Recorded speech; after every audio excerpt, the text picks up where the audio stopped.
Well, good morning and welcome back to Ask Mason at enid.org.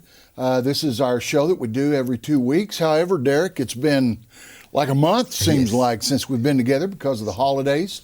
We hope everyone in Enid had a great holiday and had some time off with the family. But I think we're back in force now, aren't we? Yes. We're going at it. So everything's good. Glad to be here this morning.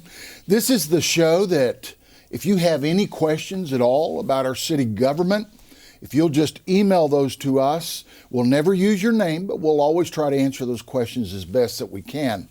So that being said, Derrick, it was cold this morning. We've got snow on the ground this morning. Oh, yeah. Was that you that come in and shoveled? Well, some of my staff did. Okay. Well, that's a sign of a good leader, right? That you can delegate some of that stuff. Well, I appreciate it. We do have snow on the ground. We want everyone to be careful out there today. Bad weather causes a lot of accidents. We don't want to see that. So, yes. Do we have any questions this morning you want to talk about? Yeah, let's talk about the impact of economic development first on this community. You know, we have the activities during the Christmas, New Year's holidays, the one tree. I know that they've provided some statistics about surrounding that event. Let's talk about that. Great. I love talking about economic development and how it impacts our community. So if you remember, it's been probably a month or better now, maybe 6 weeks, we had Kyle Williams on to talk about the tree and everything that was going on down there.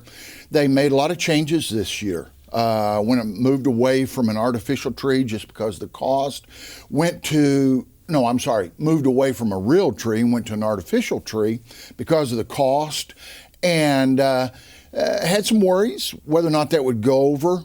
Whether or not people would be receptive to that. As it turned out, they were very, very receptive. Everybody I talked to thought it was just beautiful. That tree was also set up with all kinds of, 35,000 lights on it, and the electronics, and had speakers on the inside. So put on an amazing show.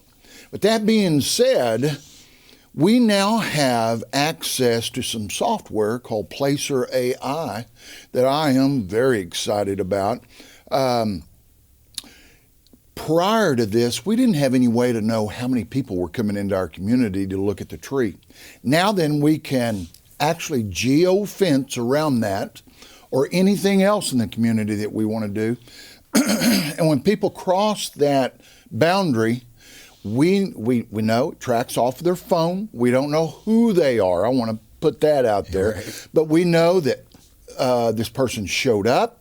We know that based on some of their data that we know their age, their income, how long they stayed at the event. And more importantly, we also know where they're going afterwards. Right? Now, we don't track that more than for about 10 minutes after they leave. The purpose of that, though, is to know, are they going to eat at our restaurants? Are they going to our retailers? And if not, what do we have to do to actually try to encourage that? So I just received all that data over the weekend for everything through December. It was very, very exciting. I will tell you that on the night that we lit the tree, there were almost 14,000 people down in a 3-block area, which was very exciting. So, and that would be the ones with cell phones, right? That's so right. Their children That's right. probably weren't counted. That's right. That does not count. We tried to figure out whether or not there's a multiplier you can put on that to allow for how many children or possibly people that don't have cell phones, but it's too difficult to do anymore just because you see kids that are 6 years old carrying cell phones now, you know. But that being said, and you're going to see me talk more about this in the State of the City address, but this information now is going to be available to our merchants and to our retailers here in town. So why is that important and how can they use it? we can even take that and look how many people come from each zip code throughout the United States, not just our area. But we can look and see how many people traveled from Woodward to come to the tree. And if that's the case, if one of our merchants or one of our restaurant owners knew that ahead of time, that historically 150 people travel from Woodward or from Alva to come to our community, they could then geofence around those areas with Facebook advertisement and offer discounts on a food item or a drink or whatever it happens to be. They could be much more strategic and proactive on that. If we also knew what direction they were coming into Enid, that allows our merchants to decide which side and which billboards they want to purchase. So it just makes us smarter on how we use those marketing dollars moving forward. So as we do this year after year after year, and not just on the tree, but I'm talking about on ball games and concerts and every type event that we have around Enid, and we build that database, we'll know on certain days when an event's going to happen what the number is that we can count on being in Enid. So I'm excited about it. You hear me say all the time, I believe information in this day and age is everything. But I will also follow up by saying information on its own doesn't do anything. You have, as a business owner or a owner of a restaurant, you're going to have to analyze that, how that affects you, and then put that into force. A spreadsheet by itself does nothing, right? So, but it's great information. And we can now know exactly how many people come to different events that are not always ticketed, right? So we're excited about that. We are excited about that. It really puts Enid out there more on the tip of the spear instead of having to follow and just guess how many people are coming. So I'm excited, very excited. Now, you mentioned something we were talking about, the State of the City address, which we typically have at the beginning of the year. Let's talk about what are you going to be talking about in the State of the City? This will be your first State of the City. This will be congratulations. I've got to start working on those notes soon, don't I? I'm kidding you. Derrick's been on me now for 2 weeks to finish that address up. That's kind of an inside joke, but obviously funnier to me than to you. So that being said, normally it is in January, first week or two of January. This year it's going to be February the 2nd. The reason we pushed out to the 2nd is over the last several years, we've tried to correlate that with the base. When they do the State of the Base address in the morning, then we follow that up with the State of the City address. Ours starts at 11:30 on February the 2nd. And there was some scheduling issues with trying to get both the city and the base all on together so that we could do all that like we had in the past. So it doesn't matter. All the stats are still the same, whether we do it the second week of January or the first week of February. But that will be February the 2nd.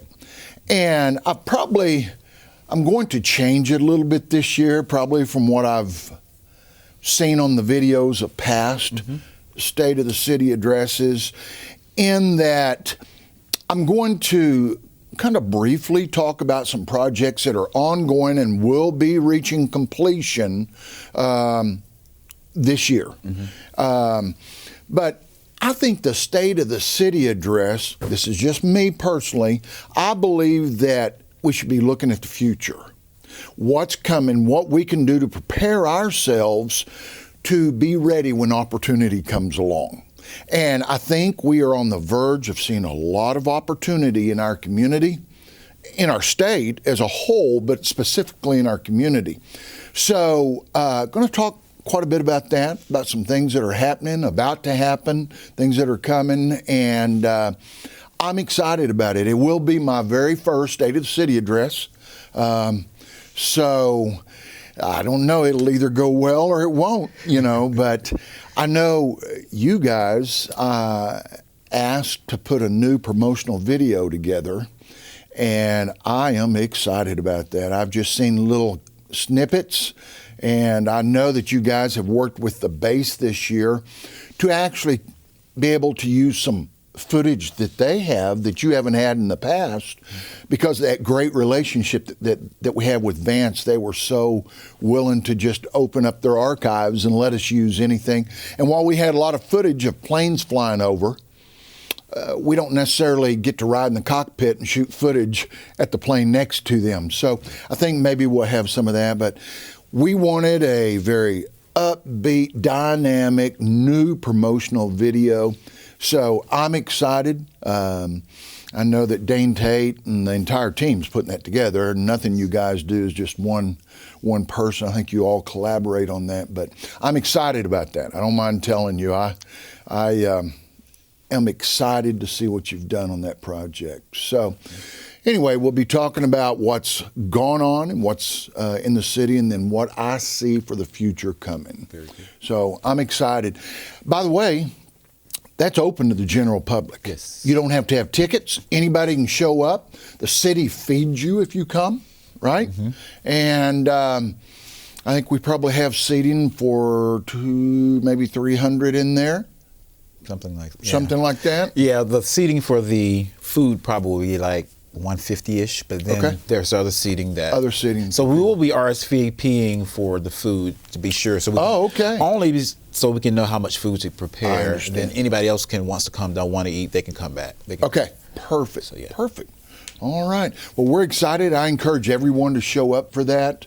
It's important, I think, that we understand what has happened in our city and where we're headed. At the end of the day, it affects every single one of us. Yes. So I'm excited. Can you tell? How does it feel? You've been, 7 months, I guess, as mayor. Does it feel like 2 years? Or what does it feel like? Depends which day you ask me. But, I get asked that question a lot. Is it what I thought it was going to be? No. No, it's a lot more than I anticipated, but I love every single minute of it. That's good. It's amazing as mayor or a commissioner how much impact you can make. You can make on in a very short amount of time. Yes. And fortunately, I'll say this again: if you look at our voting process, we're almost always 7-0, which 7-0. We don't always agree. I mean, we do not always agree, and we have some. How shall I say, some very poignant conversations. Yes.